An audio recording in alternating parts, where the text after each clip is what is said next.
안녕하세요. 오늘 저희가 받은 자료들 보면서 루비랑 레일스 생태계의 흥미로운 변화들을 한번 깊이 파헤쳐 볼까 합니다. 네, 안녕하세요. 루비 자체 성능 얘기도 있고요. 데이터베이스 쓸 때 좀 조심해야 할 부분, 그리고 개발자로서 성장이나 창의성 같은 이야기까지 정말 알아야 할 내용들만 쏙쏙 뽑아드릴 테니까요. 한번 같이 보시죠. 네, 오늘 살펴볼 것들이 단순 기술 업데이트만은 아니에요. 그 개발자로서의 어떤 경력 관리라든지 마인드셋 이런 부분에 대한 통찰도 있어서 더 흥미로우실 겁니다.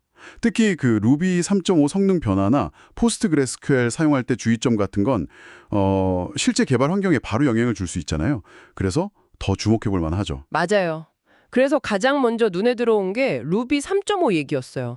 객체 활동 속도가 엄청 빨라졌다면서요? 최대 6.5배? 네, 맞습니다. 특히 요즘 키워드 파라미터 많이 쓰는데 이거랑 YJIT 같이 쓸 때 효과가 크다고. 슈퍼티파이의 에런 패터슨이 공유한 내용이죠.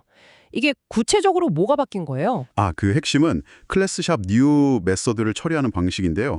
예전에는 이게 그냥 루비 코드로 되어 있었어요. 근데 이걸 루비 내부 명령어, 야브라고 하죠.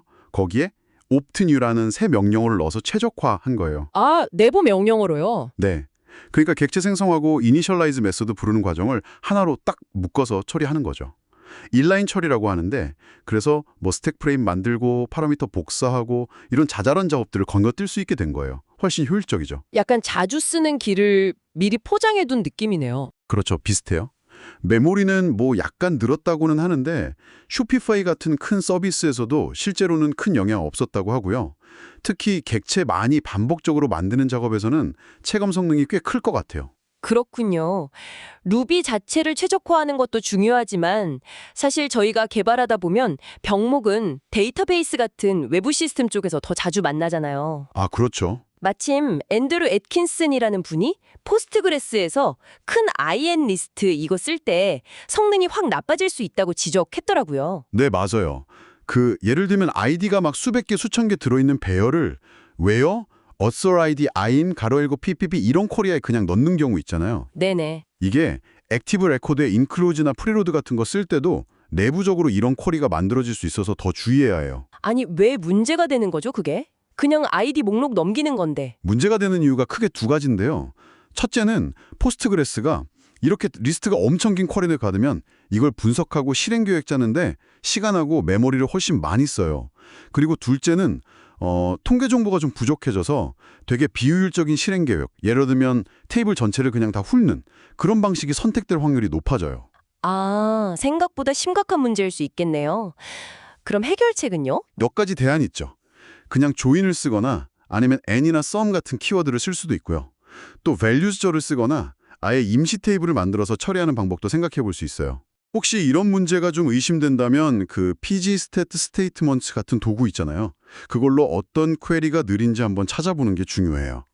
만약 여러분의 레일스 앱에서 인클루즈나 프리로드 자주 쓰신다면 이 포스트그레스QL의 아인절 동작 방식은 꼭 한번 확인해 보시는 게 좋습니다. 네, 정말 실무적인 팁이네요. 이런 기술적인 디테일도 중요하지만 또 장기적으로 봤을 때 개발자로서 성공하려면 다른 역량도 중요하잖아요. 그렇죠.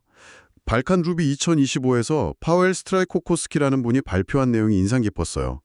기술은 계속 변하는데 유일하게 변하지 않는 가치는 창의성이다.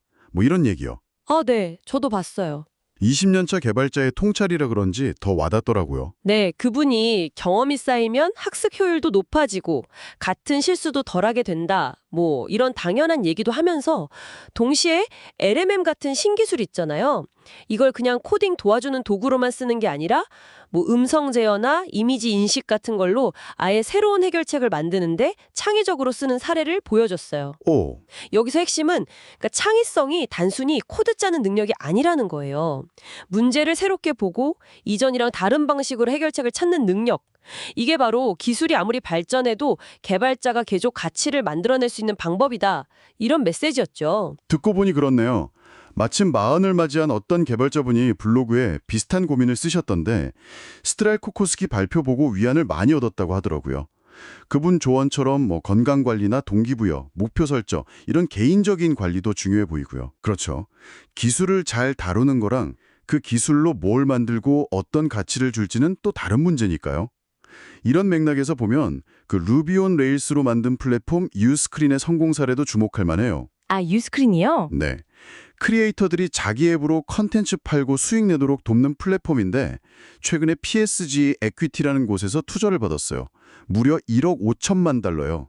와, 1억 5천만 달러. 엄청나네요. 제가 알기론 10년 동안 외부 투자 없이 성장한 걸로 아는데 맞아요. CTO 인터뷰 보니까 레일즈의 그 단순함 그리고 빠른 반복 개발 능력 이게 성공에 되게 중요했다고 하던데요. 정확해요. CTO인 닉 사브로브가 레일스 덕분에 크리에이터들이 원하는 기능을 진짜 빠르게 만들어서 시장에 내놓을 수 있었다. 이렇게 강조했죠. 이게 뭘 보여주냐면 레일스가 여전히 스타트업이나 새로운 제품 만들 때 정말 강력한 도구라는 거예요. 네, 확실히 그렇네요. 그리고 또 크리에이터들이 소셜미디어에만 의존하는 게 아니라 직접 팬들이랑 소통하면서 자기 브랜드를 만들 수 있게 돕는다는 점도 의미가 있고요. 어쩌면 이런 성공 사례가 레일스는 대규모 서비스에는 좀 별로다 이런 시각에 대한 좋은 반증이 될 수도 있겠네요. 네, 오늘 이야기 쭉 정리해보면 루비는 계속 내부적으로 성능 개선을 하고 있고 그렇죠. 우리가 쓰는 데이터베이스 같은 도구들은 그 특성을 잘 알아야 현명하게 쓸 수 있다는 점. 네, 포스트 그레스큐엘 사례처럼요. 그리고 기술이 아무리 빨리 변해도 개발자의 경험이나 특히 창의성, 이게 여전히 중요하다는 것. 맞습니다. 스트라조코스키 얘기처럼요. 마지막으로 레일즈는 실제로 비즈니스 성공을 만드는데 아직도 정말 유효한 도구라는 것. 유스크린 사례가 딱 보여줬고요. 네, 맞아요. 기술 발전 속도만큼이나 그 기술을 어떻게 써서 어떤 가치를 만들 거냐? 이 고민이 점점 더 중요해지는 시대인 것 같습니다. 오늘 나눈 이야기들이 여러분의 개발 여정에 조금이나마 영감이 되었으면 좋겠네요. 그렇다면 마지막으로 이런 질문 한번 던져봅니다. 이렇게 빠르게 변하는 기술 환경 속에서 여러분의 경험과 창의성을 가장 잘 발휘할 수 있는 나만의 무기는 과연 무엇일까요? 다음번 분석에서 더 흥미로운 주제로 찾아뵙겠습니다.